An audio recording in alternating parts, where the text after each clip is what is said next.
Hey, it's Nay, and welcome to Hey Nay. Okay, so it this is officially our 52nd episode, which pretty much makes this a year.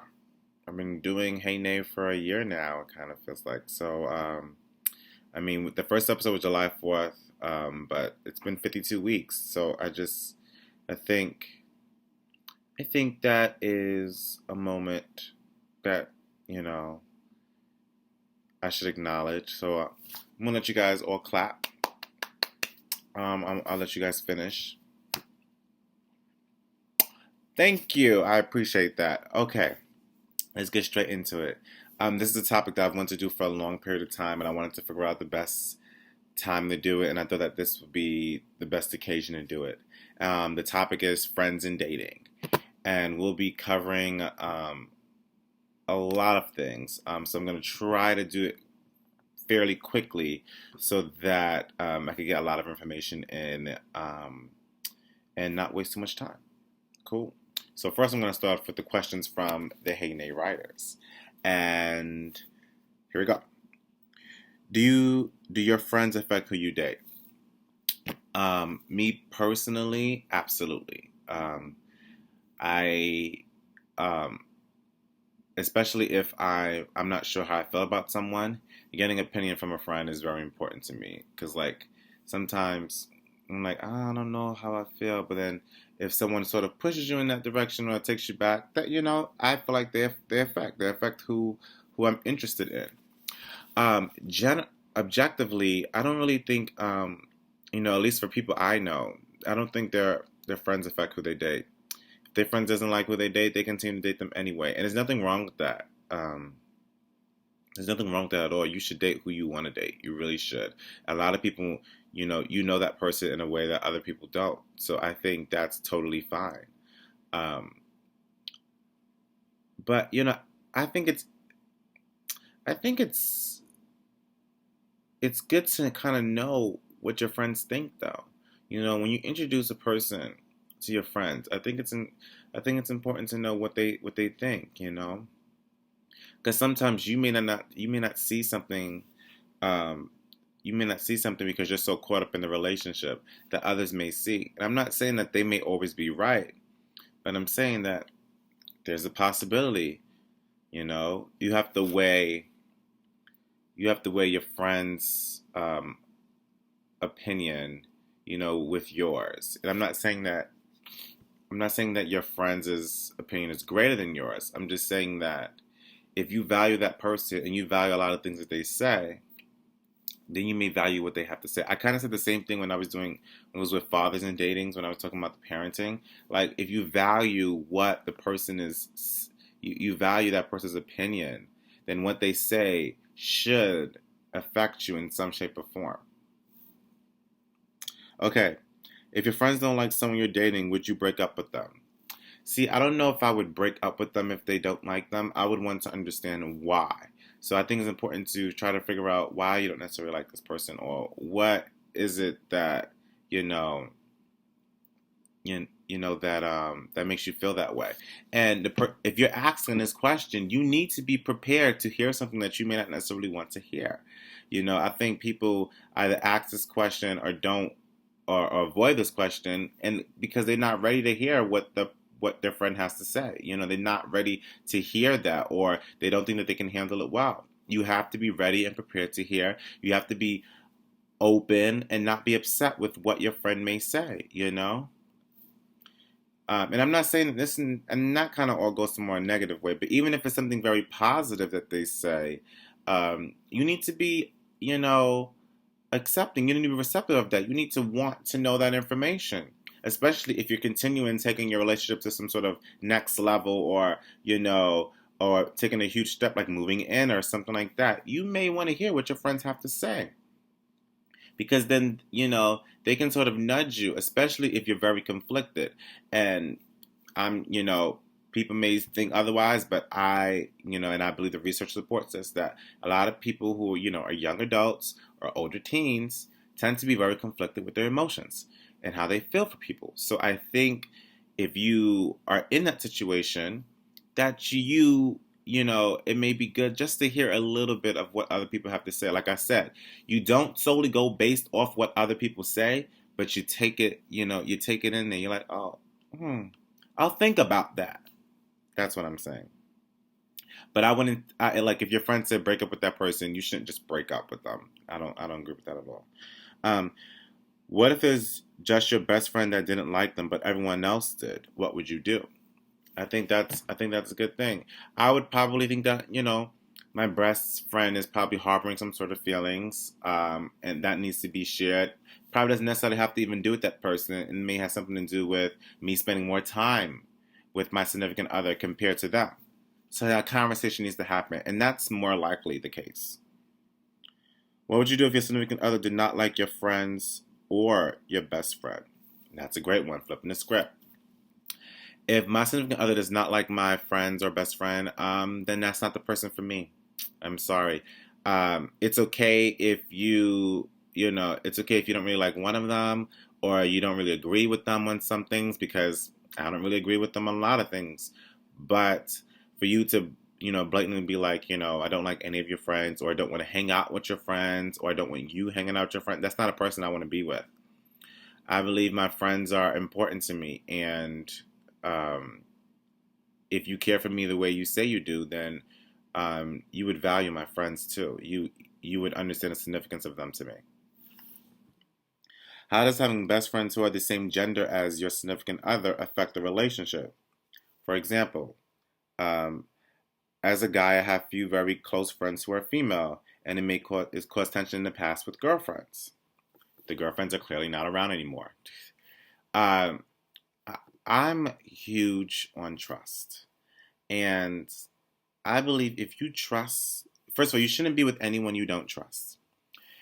And if you trust this person, then you should not have anything to worry about. The girl I'm seeing should be okay with me having friends who are girls. Now, I understand if I'm spending a lot more time with them compared to her, then that's understandable. But if I'm just hanging out with her or it's just casual. I don't see nothing wrong with that. And I think it's important, and I tell people this all the time, is if your partner tends to feel a certain way about a friend that you hang out with, introduce them together. Introduce them. Have them be in some same settings frequently. And I'm not saying that it's gonna like quickly change overnight, but they'll get used to it and understand like, hey, that person's not necessarily a threat, or hey, my partner doesn't see that person that way as I thought they did. You get what I'm saying? So that kind of happens. So you kind of keep pushing them in the same situation in which they don't really feel threatened by that person anymore, or any feelings they realize they have um, may not necessarily be true. Okay, and I also want to talk about, um, the friend zone. So,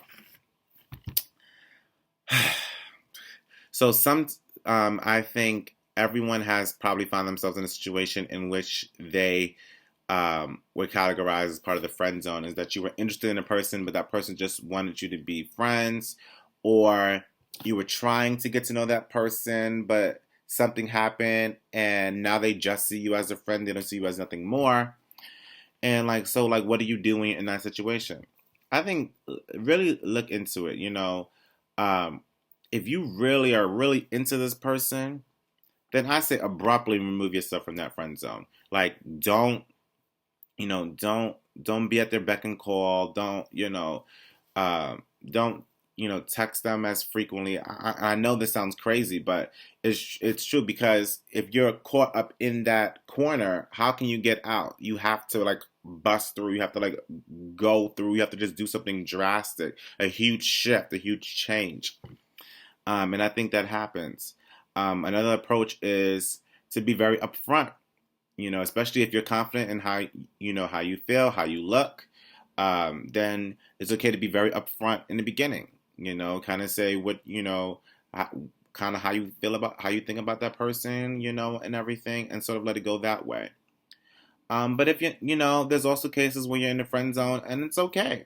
It's probably for the best that you're friends. There's some people that I know that I was sort of into before, and we end up being just like you know acquaintances and distant friends. That is totally fine. I actually prefer it. When I look back at it now, I prefer being just friends with them because for me, I didn't really like them that much.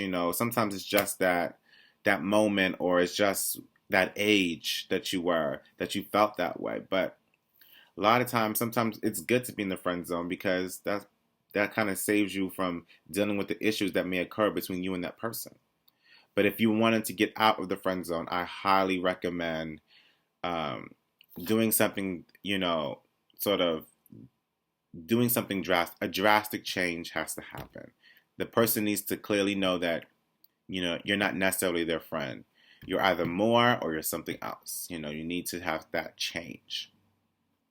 And, I also want to say about the value and the importance of friends. A lot of people don't necessarily know, or they tend to forget, and I feel like I've been talking about this so much, but friends are relationships too. We have to remember that. I believe that, the friends that you have are important. The relationship that you created is important. And I think some people tend to have their significant other intimate relationship, that type of relationship, and they tend to weigh it more than their friendship. And I don't think that's necessarily the best way to go about it. I do think that you should definitely put time into your relationship with your significant other, but you need to also have time for your friends. It's important to have, that foundation. I believe your friends and your family are your foundation because who you're dating can constantly change. Not to say that your friends won't either, but it's good to have that support system when you need it. And if you're constantly focused solely on your significant other and something potentially goes wrong, who do you have to fall to? Who do you have to rely on? You completely isolate yourself from everyone else. So you have to remember that. And, I know some people may not necessarily agree with me on that, and some people may think that I may be looking at it from a different way. I don't think so. I think I'm right about this. I honestly do. I believe that, a lot of people who you used to be friends with, like if you were very close and then all of a sudden you're no longer close, it's typically because a relationship took place. Someone got into a relationship and their focus shifted. And, we have to remember to incorporate our friendship into our relationships because the friendship is a relationship. It is. It really is. And I think if we remember that, hey, I need to actually put time into this too. You know what I mean? I need to sort of have this, I need to develop and grow with this person as well. Then you won't really have a lot of issues. You won't have to worry about losing friends, if you're in a relationship, or losing friends if you break up with someone. You know what I mean? Like you would always sort of have those people to tether to. So that's just my opinion on that. And I don't know. I think I kind of hit everything I wanted to say. So friends who are watching, I love you guys. Thank you. And I view a lot of people as friends. So thank you for taking the time to watch this. I really do appreciate it. I hope you took something from it. I know I definitely have taken stuff from what I've learned. So everything I've said is things that I've learned. It's not something that I've always known. And I don't know, Godspeed. I don't know what else to say. Thank you for watching. As you can see, I have a lot of new things coming out. We have the podcast, You Know What I Mean, which features myself and Tara. Definitely like that page. Subscribe to the podcast on iTunes. And there's a lot more cool things happening. So just, stay with us. Okay? Like, love, share. Love you guys, and remember to always start your day off with a hey. Goodbye.